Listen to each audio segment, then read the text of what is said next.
que se abran los libros contables de las empresas privatizadas del transporte. ¿Qué tal, Alejandra? ¿Cómo está? Buen día.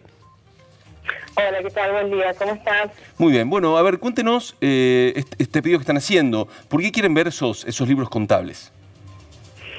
Bueno, se trata de un reclamo que me parece a cualquier vecino en algún momento se le ha de haber cruzado por la cabeza, ¿no? La pregunta de qué es lo que hacen estos empresarios nucleados en la ETAC con los miles y miles y millones de pesos que reciben en calidad de subsidio, no ahora, no en los últimos meses, sino en las últimas décadas. Estamos hablando de empresas que tienen las concesiones hace 10 o más años y que jamás rindieron cuentas. Actualmente es un subsidio de alrededor de 2.000 millones de pesos, a los que desde ya habría que sumar el incremento exacerbado permanente del costo del boleto, ¿no?, que recae sobre los usuarios, digamos. Entonces, me parece que es un reclamo de lo más elementalísimo y que lamentablemente no lo hace ningún bloque en el Consejo Deliberante, ni tampoco en la legislatura, digamos. De hecho, al revés, o sea, a libro cerrado, cada vez que estos empresarios piden un incremento del aumento del boleto, se les da, y por unanimidad, ahí no hay oposición alguna, y ni siquiera se les exige un estudio que sea medianamente serio sobre los costos que tienen estas empresas, ¿no? Hemos visto un video que se ha viralizado del propietario de la línea 8, donde dice abiertamente: yo acá vine a hacer negocios. O sea, está diciendo a los 5 vientos que para él el derecho elemental que tenemos los usuarios, que para nosotros no es una opción, o sea, tomar un colectivo es una necesidad para poder llegar al lugar de trabajo, a la facultad, para poder llevar a los chicos a la escuela. Bueno, a él le tiene que quedar una tajada de eso, ¿no? Y esa tajada se hace cada vez más grande. Por eso los empresarios de la ETAC no han parado de multiplicar su fortuna, y en el medio usan todo este tipo de maniobras extorsivas, donde hoy estamos ante el despido de más de 200 choferes, con un servicio que ya venía con una frecuencia reducida, con una calidad espantosa.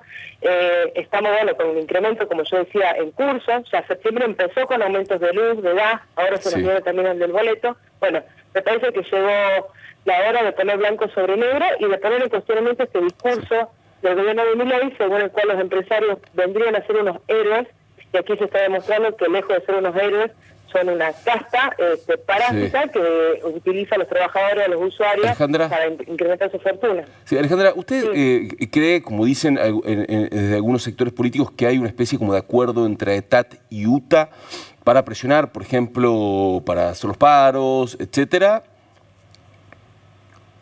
Hay un acuerdo desde ya entre el gobierno de la provincia y los empresarios para orquestar un lockout, como ya lo venían amenazando, incluso con las amenazas de cierre de línea y todo eso, en pos de pedir más subsidio al municipio de la capital. Municipio que forma parte y formó parte durante todos estos años del mismo negociado, donde con la vista gorda se le dan subsidios, se le permiten todo tipo de exención impositiva, etcétera, etcétera, incluso que presten un servicio aberrante como el que padecemos los usuarios día a día. Entonces, la UTA hoy por hoy está llevando adelante un paro, el cual particularmente desde el Frente de Izquierda y desde el PTS apoyamos, porque los trabajadores se han quedado sin su puesto de laburo, lo cual en esta situación de crisis te imaginarás que es una prioridad, es una jerarquía defender los puestos de trabajo. Entonces, en pos de exigir la reincorporación inmediata de esos trabajadores, hoy la UTA está llevando adelante un paro y medidas de fuerza que incluso tendrían que profundizarse, ¿no? O sea, si estamos viendo ya, ustedes han estado saliendo a las calles, haciendo entrevistas a los usuarios, en las paradas de colectivo, y se ve que cada vez más claramente son más las personas que empiezan a darse cuenta que el problema del transporte público no son los choferes, son los empresarios. Entonces, en eso de que hay mucha bronca porque el servicio es malo y hay, solidaridad con los choferes que están siendo despedidos, me parece que se podría ampliar las medidas de fuerza e involucrar al conjunto de la población hasta que se los reincorpore. Alejandra, ¿ustedes están de acuerdo con la quita de subsidios a las empresas de transporte?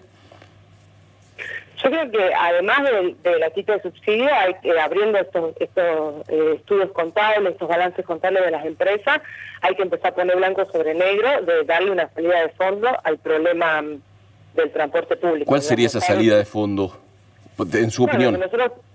Sí, lo que nosotros consideramos es que hay que cortar con sacar de la ecuación la tajada que se llevan los empresarios y que esa ganancia no tiene razón de ser, no tiene explicación, y que el transporte público tendría que ser gestionado por los trabajadores y las trabajadoras de los colectivos. Tipo de las cooperativas, dice usted.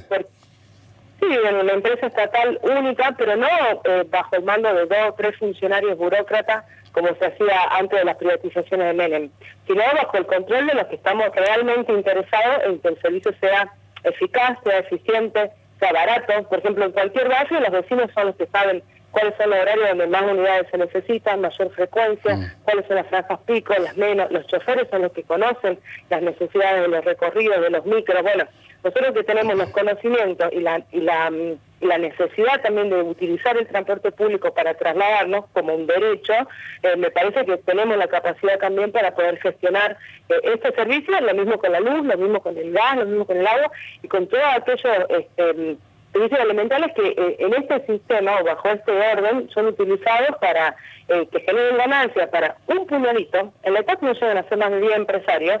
Lo mismo, fíjate, para las concesiones del gas, etcétera. Bueno, ese puñado que se enriquece a costilla de todo el resto, que somos los usuarios, que somos los trabajadores, los que nos tenemos que transportar, prender la luz en la casa, refrigerarnos, bueno, eso no va más. Lo que estamos planteando de la izquierda es la estatización bajo control de los trabajadores y los usuarios, donde también se podría utilizar los recursos que se generan en la ONT, los recursos intelectuales, académicos, con montones de profesionales que podrían ayudar a organizar un sistema razonable, racional, y no esta timba donde un puñado especula, despide gente, aumenta la tarifa y el gobierno la aplaude. Bien. Gracias, Alejandra. Bueno, muchas gracias a ustedes por el espacio. Muy bien. Nosotros dejamos por un momento